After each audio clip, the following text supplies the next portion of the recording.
In this video, I'm going to use the Landscape Legend Lightroom presets to edit a sunset photo.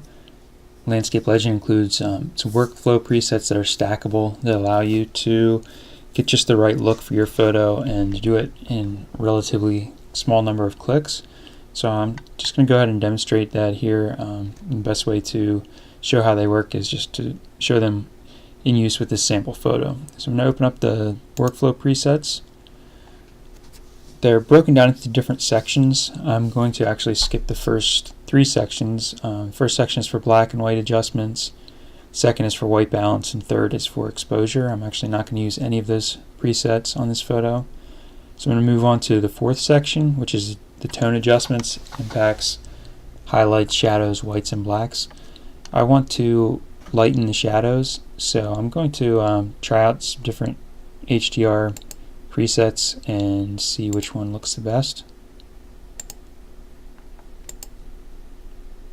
Okay, I think I'm going to stick with this bold HDR tones, which will lighten the shadow and still give a strong black point.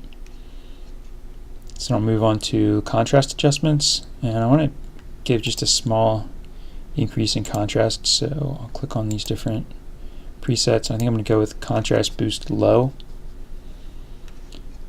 I'll move on to clarity adjustments. Again, I want to give a clarity boost, nothing too extreme.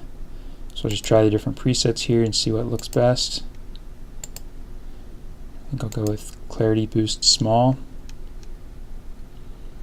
And vibrance and saturation, I'm going to skip over, so I don't want to make any changes there. I also don't want to make any changes to the tone curve, so I'm going to skip the curves presets.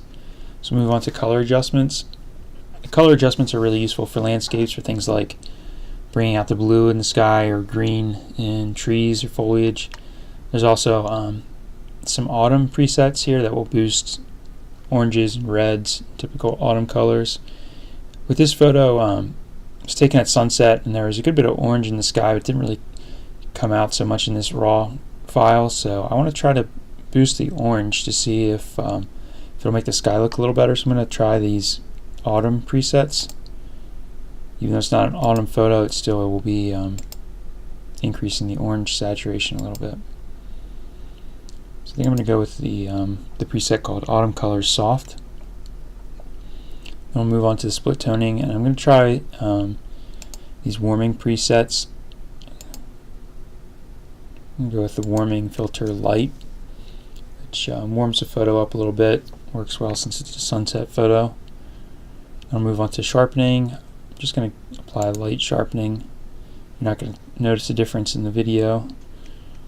And then I'll do a light noise reduction as well. I'm going to skip the grain because I don't want to add any grain to the photo. Move on to the lens corrections. I'm going to click on the lens profile correction. It will remove some of the distortion and the vignette caused by the lens. And I'm also going to click on remove chromatic aberration. I don't think this photo has issues with chromatic aberration, but it doesn't hurt to click that. If there are any issues with chromatic aberration, Lightroom will take care of it. Okay, so that concludes the work with the workflow presets. I'm going to move on to the graduated filter presets, which are really useful for working with the sky, and I want to work with the sunset a little bit. There are several different sunset presets. They come in orange, purple, and red. Since this sunset already has some orange in it, I'm going to try the orange presets and see what works best. There's a light, medium, strong, and dramatic. I think I'm going to go with the dramatic. It adds some contrast in the sky to the clouds. Now I want to add a second graduated filter here to add a little bit of blue to the sky as well. These graduated filter presets will just work with one filter at a time, so if you want to add a second one, what you need to do is come over here, click on the graduated filter tool. Actually, I'm going to select this sunset and move the center pin just to the horizon. Now I want to click on new to add a second one. Then I'm going to click and drag down. I'll go ahead and place this one on the horizon as well. Get it lined up. Now I'm going to go over here and change the preset. By default, it's using the same preset that I used on the other graduated filter, so right now I have 2 of the orange sunset presets being applied. So I'm going to change the second one to blue sky light, and that will add a little bit of blue to the sky and give me the look that I want. So that concludes my work with this photo with the landscape Legend Lightroom presets. I was able to do it in just a couple minutes and with only a few clicks. Thank you for watching.